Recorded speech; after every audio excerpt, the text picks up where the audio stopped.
Good evening, everybody. Welcome to this edition of Born Political. My guest tonight, I'm really excited about and I'm really appreciative of because I didn't have a guest tonight, and this is kind of a last minute thing, but it's actually one of my helpers that does the show here. We always forget to thank the people that are airing the show out, and there's two Franks. I don't know if you guys have been to SEC TV before. They're the employees and they run the show here. But I met this young man because he was referred to me from our planning department. He was looking to do a college project and basically do a promotional video about the town of Groton. And they sent him over to me, and we hit it off right off the bat. He was actually able to become part of the show and help learn about behind the scenes studio stuff. He's known a lot already because he does it in school. I know it's a huge hobby of his. He's done a lot. We're going to get into who he is. I'm excited because this is someone that's young, a different perspective. I haven't had any young college students yet, a recent grad. So I'm going to get into the show tonight. I have Joseph Pepin. Joe, thank you for being on the show. Thanks for having me. I'm really happy that I could come on. Well, yeah, that you were forced and twisted to come on. No, it worked out perfectly. It did work out perfect. So, obviously, we'll get into who you are because a lot of the guests I have are usually locals for the most part, and off air, and because I know who you are, you're somewhat local to Connecticut, but you're not born here in Groton, London, and so your family wasn't from here, so they might not know you if they walk around town, but they're gonna know you after the show. So, where were you born? So I was born in Hartford, and right after that I lived in Mansfield, Connecticut for a solid 9 or 10 years. And then shortly afterwards, my parents got divorced, and my mom started moving around Connecticut quite a bit. So I lived with her for a pretty long time. We went to Litchfield and then Middletown, and then we ended up back in Mansfield. And then she ended up moving to Lake George, New York, which is really far up there. It's like upstate. That's where I bought my boat from. No way. The boat I have, yeah. It really is a small world. Look at that. It is a small world. That's crazy. Yeah. So I went to 3 different high schools. First I went to E.O. Smith, and then I went to Wyndham Tech, which isn't even a high school, it's a tech school. But I went there, and then I graduated high school in Lake George Central School System in 2018. And then I went to SUNY Brockport right afterwards, which is a 4-year school. I wasn't a big fan of living on campus. I didn't work well, being so far away from home, I guess. So I came back to Lake George, New York, lived with my mom for a little bit, and I started attending online school for Three Rivers down here because my dad lived in Groton at the time. And then last March, I moved from Lake George to Groton. So you did a lot of moving around, though. So you went to 3 high schools, but how many elementaries and junior highs? So was it a job for your mom, or was she just nomadic, I guess? And was she those different areas had family, or it was just?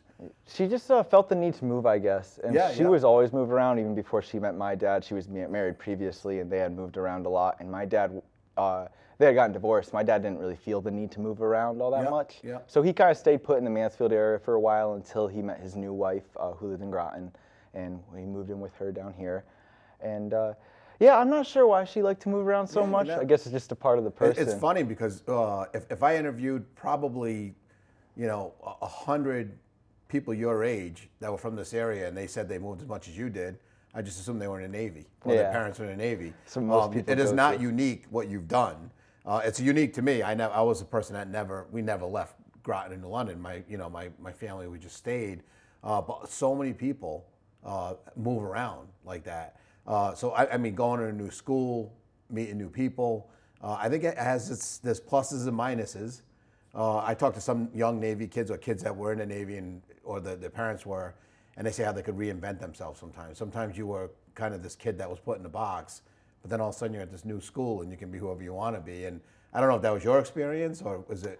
Well, I was always a really anxious kid. Not anxious, but more introverted, I guess. And so it was always kind of difficult to make friends. And I moved, schools a lot. I was always meeting new kids and new faces and new names. Yeah. But it's absolutely true. There's so many pros and cons to it. At first, you don't see them when you're young, meeting all these people. You're like, oh, I have to move schools again. I have to restart again. I have to create all these new faces and people to hang out with. And then it becomes, it helps you get better at it, and then Yep. it makes you more confident for scenarios in life Yep. where like you don't know anyone. You walk into a building looking for a job and you don't know anyone in there, but it That's gives you usually the case, right? yeah, and it gives you the confidence to go in with Yep. sure of yourself because you've done that before. You've gone into And I should know this because we're friends, right? And we go hang out sometimes after the show. But do you have brothers and sisters? I do. I have 5 brothers and 1 sister. 5 brothers and 1 sister? Yeah, we're not all fully related. Yep. One of my brothers and I are fully related, but Yep. the rest of us, we all share the same Halves. mother. Yep. Yeah. Yeah, So, yep. big family. I'm the second youngest. Second youngest. So did you move around with your siblings also, or was it kind of No, it was mixed bag? It was a mixed bag. Yeah, like some were with mom, some were with dad, some Yep. were out with friends, just Yep. Yep. kind of trying to find their own way. It was a different story for everyone. Which And made then how are you guys now? You guys all get together, or are you guys close, or? Some of us are, yeah. Like Yep. most of us, we still talk, we still get together, not on a regular basis, but enough to where it's Yep. we can still remind each other of like who we are to each other. And I'm grateful because even though we don't see each other a whole lot, there's still the communication, and Yep. like that's the biggest thing. Really What's just, new now is, I mean, with the amount of technology we have these days, you can FaceTime each other. You can communicate a lot of different ways than you could before. I mean, I think, it's far different. Just even like, say 3 years ago or 4 years, we were still figuring out how to talk to each other through video. And I think everybody that has a smartphone is an expert now. Yeah. Except me. I was one of the last people to don't worry. accept that technology. Oh, but- don't worry. I can't even imagine life without a smartphone though, because like I got my first one when I was like 14, and Yep. it's still such a young age. You grow up with not an iPad in my hands, but technology. You can like video games. It's just technology is so prominent. It's crazy how much of an influence it's having. Like, But you're the youngest guest on my show. Yeah. All right. So we've had a few shows, and you're the youngest. So as far as technology goes, you're going to be the most influenced by it. I mean, it's such a huge part of your life. Technology for me as a kid was, a calculator was pretty cool. Atari. Atari 2600 with a single joystick and one button. Yeah. And I think older people always think back to simpler times. And I always think of my stepmother because she talks about penmanship class and how she thinks that's ruined our schools and our kids because we don't practice writing. The fox jumped over the fence. I can remember doing that for hours in school. Yeah. And I think what they found out was, especially as we move forward in civilization, there's going to be things that our forefathers used and did that we don't. Yeah. And there's going to be things that you will not know how to do, but there'll be things that that I have no clue. And we got to figure out how we mesh that together, I think. And that's always the challenge from generation to generation. Of course, it's like tying it together, finding that where to tether it because. I mean, I can't imagine what's going to be coming out in 30 years, and I won't be able to keep up with it then. But growing up, it's like my passion. I love making videos and stuff. It's like that's technology, and without that, I can't imagine what would my passion be. Yeah, you'd be waiting for the film to develop to see Yeah, how your video turned out still, because that was just 3 or 4 months ago, right? You have to and that's how that all works. And you move forward. So you graduated from Georgetown, so not Georgetown, from Lake George High School, and then right after, did you go right into work, or did you go right to college, or what was your path? Well, I went straight to SUNY Brockport, and I did that 1 year there, and I did well there. But socially, I was very alone, and it didn't feel right. I was in a foreign place, 7 hours from home. I didn't know really anyone around me. I had a few good friends, but it definitely wasn't for me. And then I went back home, and I just immediately started taking online classes, just to be in school, because I do enjoy school itself. You do? Yeah. Me and you do not share that. Yeah. School was not my favorite thing in the world. I was always thinking about, my hands always were moving, and I always wanted to, but we all have our our strengths. We do. Yeah. And so you enjoyed it. And did you have a major at the first school you went to? Or? Yes. At first I was going for nursing. Yep. And it's so funny when I first got into it, it's like all these certain reasons as why I wanted it, like job security, like the pay was good, I could go anywhere I wanted to, and I could probably find a job where they needed Absolutely, a nurse. a nurse can do that. Yeah, and then I just realized it's like, I wait tables as I'm working for this degree, and I realized maybe I don't, not that I don't like people, but maybe I don't want to help people for a living in this way. Maybe I can help them in another way, and maybe it's just not built for me. like before I was just looking at all the benefits of the job, like the pay and all that stuff. And then you realize you want to be happy every day with what you're doing, and it's like, well, if I go for that and only these reasons, I'm not going to be happy every day. I think thinking like a 50 or 60-year-old is a great position to think from, but there's a reality too. The reality is, are you going to be happy in the job you're doing for the rest of your life? And nursing, I mean, all I hear on the news is everyone should be a plumber and everyone should be a nurse. Well, not everybody on the planet was made to be a plumber or a nurse. Not everybody loves working with their hands, and not everyone has the ability to do what a nurse could do. Yeah. I mean, some people don't like the sight of blood or being able to work with someone that's in, we just saw what happened with COVID. They've been under tremendous pressure, and, but maybe your path is going to be that you documented it, or you follow someone that's a nurse, or and did some kind of show to let people kind of understand what that job is. Right. And I think, society will always do that. They tell us what the best job is and that we all should do it. And that's clearly not the right way to think about things. I don't think. No, I think you're absolutely right. Because everyone, I think like every single person does have there is something that they can be amazing at, very good at. It's just a matter of finding it, really. Yep. And a lot of times, more often than not everyone has the resources to find what it is that they would love that much. Yeah, and I'm leaving here tonight.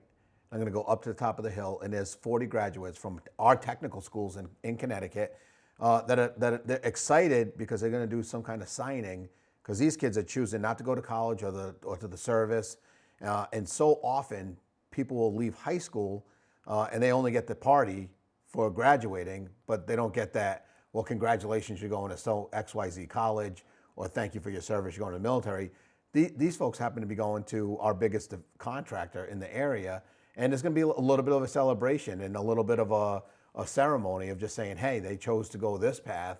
And I think it's cool, that maybe we start thinking on how to celebrate all paths. Whatever. Obviously, in college, it's a very proud moment. I can tell you as a parent, when you see your child do something, accomplish something, and I know your parents are probably really, really excited because you just graduated, right? Yeah, I think 2 weeks ago. Yeah, 2 weeks ago. 2 weeks ago on Wednesday.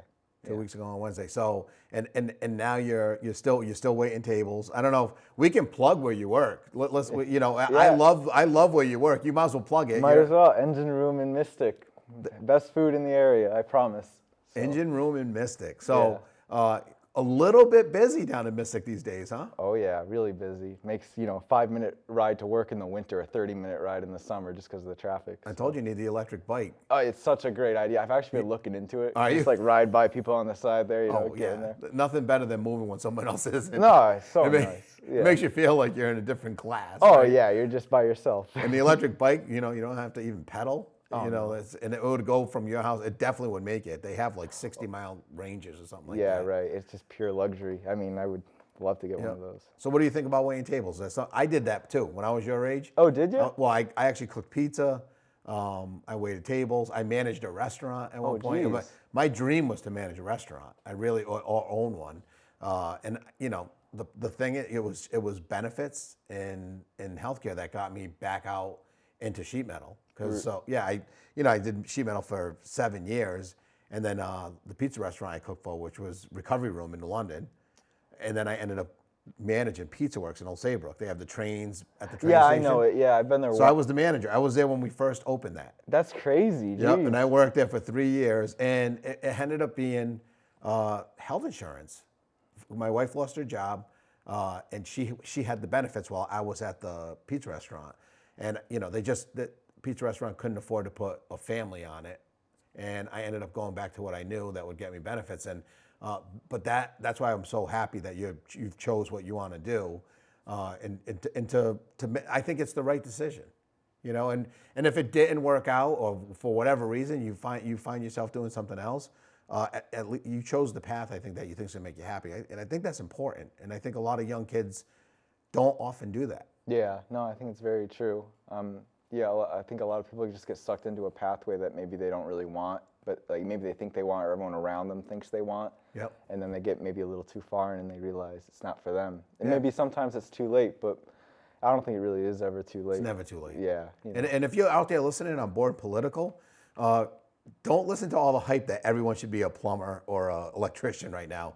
Although we need we need all hands on deck, and we need all of you to if you're very interested in doing it. But you don't just join it because there's a job. You got to join it because you think you can do the job, or you think you're gonna want to like the job. And most adults don't speak the way I speak, but I know from being in the trade my whole life that we also get laid off. Like, this is not a layoff-proof job. When you become a plumber, you don't always have work. I know guys that are laid off today, and I'm not saying it's not a bad thing. It's because when you're building a building, there's not always a building to build. Right.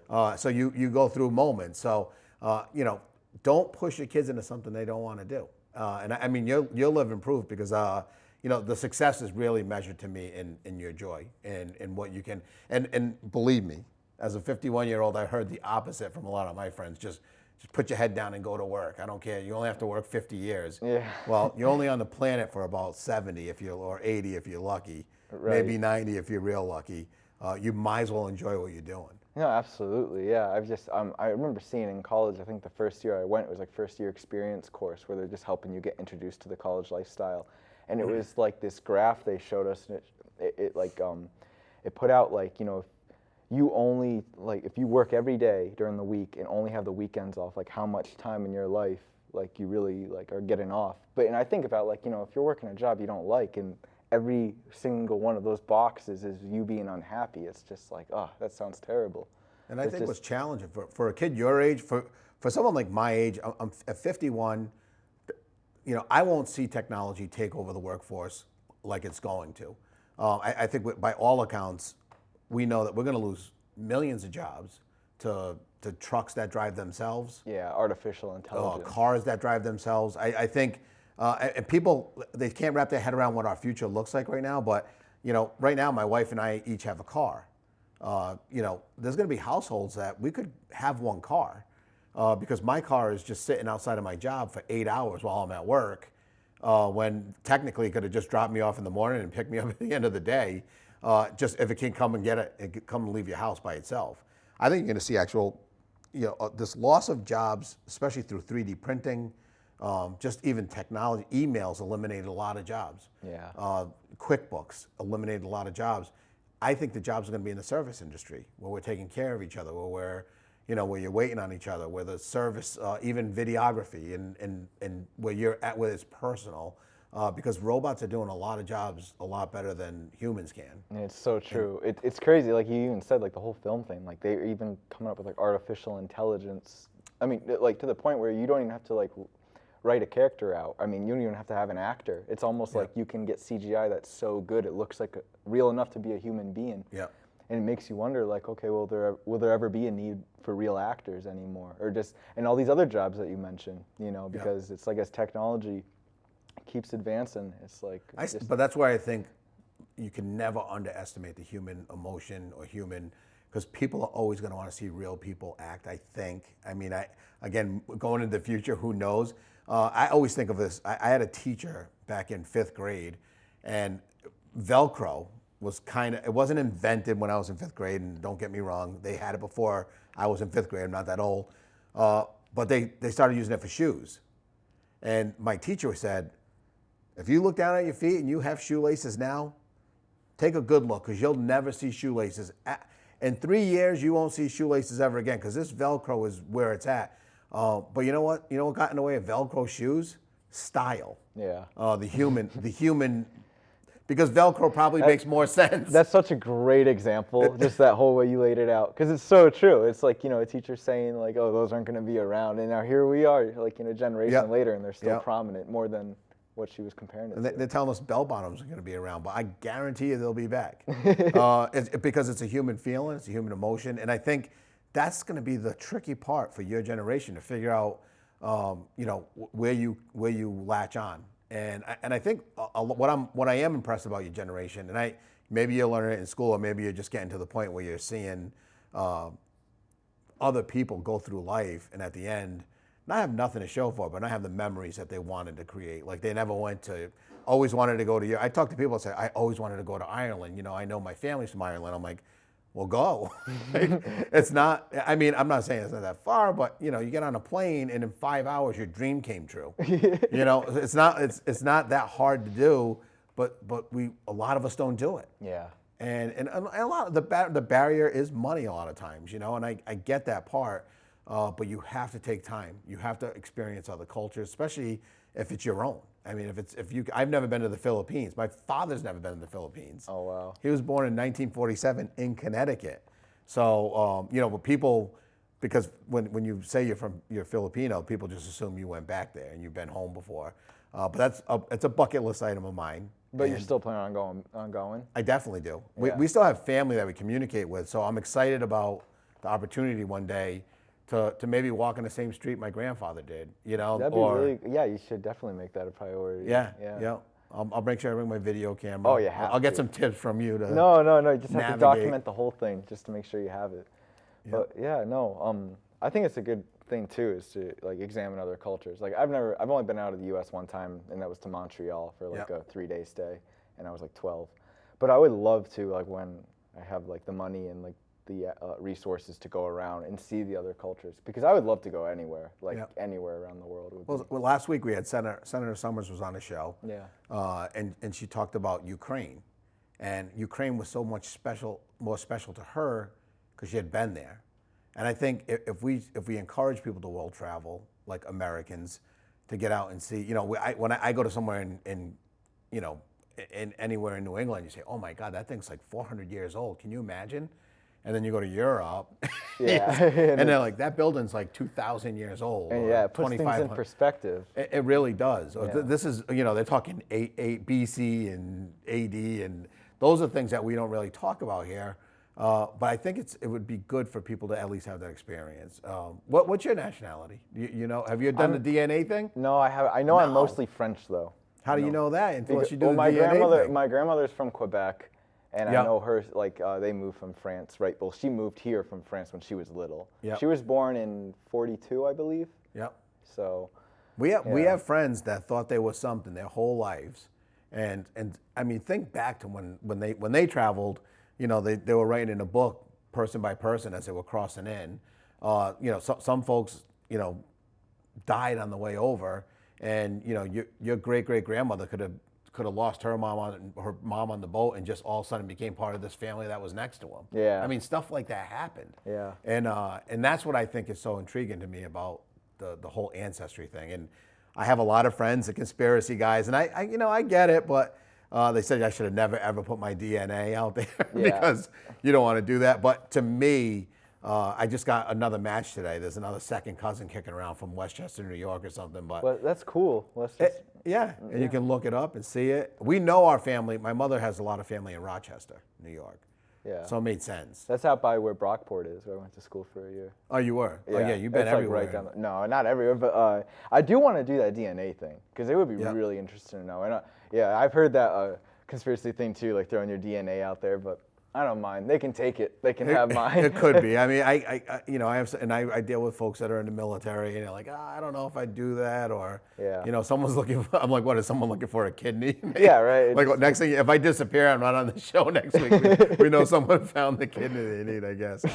But I'm probably too lackadaisical with my own security sometimes when it comes to, thinking about stuff like that. But it's not the way I live. Yeah. I just think I'm gonna be here. Me neither. Yeah, because I don't know. It's like I have an older brother who just got out of the Army, and he thinks like that. It's like very just I don't want to say paranoid, but always second guessing. And it's just like, well, that's all of life. You're gonna second guess most scenarios you're in, and it's just like it's gonna bring unwanted anxiety to consider all the bad things. That are. Well, we all do that. We all consider all the bad things and everything that can go wrong. And it's human nature. I tell everyone all the time that just, we worry, 90% of the things we worry about never actually come to fruition. There was a whole generation in the 50s that were all ducking under their desks. I mean, what we're seeing now with the school shootings is horrific and scary, and we think about our kids that having to go through that. But last generation, when my father was in school, they were under the desk thinking if there's a nuclear war. I still try to wrap my head around the thought that the bomb blows up and you're under your wooden desk, and that's going to help you. Yeah. But I think it was more for like artillery, and they thought. But those are it's scary and always has been. It's a shame that we live. I think that we're a very intelligent species, but we waste an awful lot of energy on scaring each other. and being scared. And, I live my life a lot of times is, what's going to happen is going to happen. I don't, not just frivolously, and I'm going to do a high wire over the top of this building.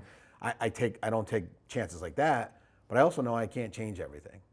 And I think if you can, and that's a young perspective, I think, because I can see and have friends that as we get older, and you can see their comments on Facebook, they become more and more cynical day by day. And I think young people are just more optimistic just because they haven't, I have experience. Yeah, they're more malleable. Yeah, and we talked about this last week. We just talked about as you get older, you just become more set in your ways. Because you think it's like, oh, I've seen it happen like that, so that's how it's going to happen again. You don't consider the possibility, because I see myself doing that too. Yeah. I'm still definitely I try to treat every scenario like this is how this is playing out. I've seen it go this way before. But I have definitely met a lot of people who just it's like a concrete world in their mind. It's just, or not the world, but certain topics. I think last week when we talked, if I met somebody, because I've met a lot of people in my lifetime. I worked on big construction sites. I sold 4,500 candy bars, or 5,200 candy bars in 3 months for a fundraiser.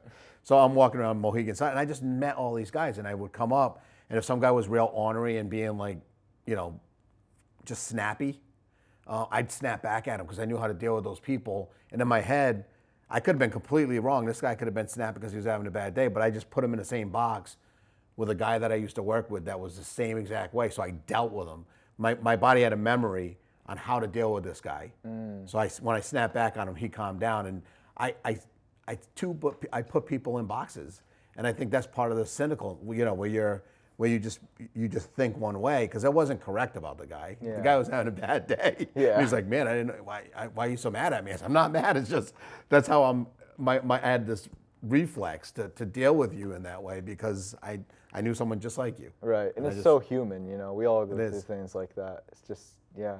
And I told you I told you the show was going to go fast, right? Yeah, I know. It's a 30-minute show, and if you're in studio, or if I ever get to interview, I got to tell you, it's so fast that it's surprising. It is. It makes 30 minutes feel like 30 seconds. It does, right? Crazy. It's just something that I really enjoy doing it. Actually, like I told you, I was out looking for a guest, and I may have a surprise guest next week. Oh yeah? Yeah, I could. So if you're out there in Born Political land and you're watching the show and you want to be interviewed, or you think somebody that wants to be interviewed, I'd love to have you. Joe, I really want to thank you for stepping up today, because without you, this would have been Joe Dela Cruz talking by himself for a half hour. It still would have been interesting, though. Trust me. No, this is way better to have your perspective. What's your young perspective on the show, on life? You're good? Yeah, no, it's good. I love working on the show.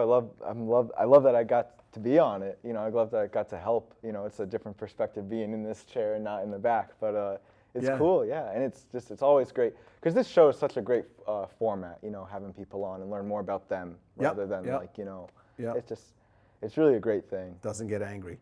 All right, guys, this is it for our show. This is Thursday night. Hopefully we see you next Thursday. I hope you guys are enjoying your summer. This is the best weather I can remember for that 3-day weekend we had in this past weekend. Hopefully this next weekend is going to be great too. We'll see you guys soon. Next Thursday, hopefully, and we'll find out who the guest is. Have a good night. Thanks for being on the show, Joe. Yeah, thank you. I really appreciate it. I really appreciate it. It's a great show. Yeah.